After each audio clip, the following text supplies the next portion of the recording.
کہ وہ خارجی، وہ پہاڑوں پہ بیٹھنے والے، وہ جب قبائل کے پاس جاتے ہیں انہیں کہتے ہیں کھانا کھلاؤ، پانی پلاؤ، وہ بیچارے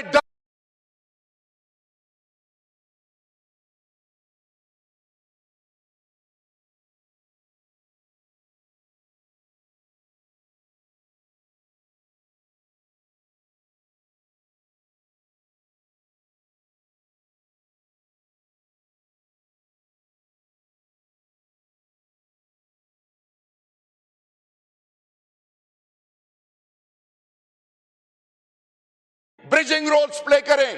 اس قوم کو ضرورت ہے دو چیزوں کی، ایک اللہ کے فضل سے، اللہ کی بڑائی اور کبریائی کی، اور ان کے ساتھ اللہ کے محبوب کے ساتھ جو ہماری کمٹمنٹ ہے، اور دوسری اس ملک کو، اس ملک کے مسائل کا حل، اور اس پارلیمان کو ایک شخص کی ضرورت ہے جس کا نام ہے عمران خان. اور پاکستان اور عمران خان اور یہ پارلیمان لازم و ملزوم ہے انشاءاللہ. اور یاد رکھیے ہم اللہ اور اللہ کے رسول کے ماننے والے ہیں. ہمارا ایمان اور یقین ہے چیئر پرسن صاحب کہ جب راستے بند کیے جائیں، جب ہر طرف سے اندھیرا کر دیا جائے تو پھر اللہ کی مدد آتی ہے. اللہ کی مدد ضرور آئے گی انشاءاللہ. یہ ہمارا ایمان اور یقین ہے. ہم نے اپنی ماں، بہنوں، بیٹیوں، اپنے یہ پارلیمنٹیرینز، یہ شاہ محمود قریشی صاحب سے لے کر یاسمین راشد صاحبہ اور وہ تمام اسیران، وہ تمام لوگ جو لازوال قربانیاں دے رہے ہیں، عمر سرفراز چیمہ میرا بھائی، وہ سب جو اس آزمائش میں اس وقت ڈٹے ہوئے ہیں، کھڑے ہوئے ہیں. وہ کیوں ڈٹے ہوئے ہیں؟ ان کو تو ذاتی کوئی فائدہ نہیں. کیا ان کے گھر کے اخراجات کسی خاص جگہ سے جاتے ہیں؟ نہیں، وہ اس لیے ڈٹے ہیں کہ وہ شخص جو آئین اور قانون کی بالادستی کی بات کرتا ہے وہ سچا اور کھرا ہے. وہ ذات کی بات نہیں کرتا، وہ اپنی بات نہیں کرتا، اپنی بیوی، اپنے بچوں، اپنے مفادات، آخری کنکلوڈنگ منٹ، اپنی ذات کی بات نہیں کرتا. وہ پاکستان کی اور پاکستان کی آنے والی نسلوں کی بات کرتا ہے. خدا کے لیے وہ جو جیلوں میں پڑے ہیں ملٹری کورٹس کے تھرو، جن کا 10-10 سال کی سزائیں ہوئی، وہ جو اسیران جن کا مستقبل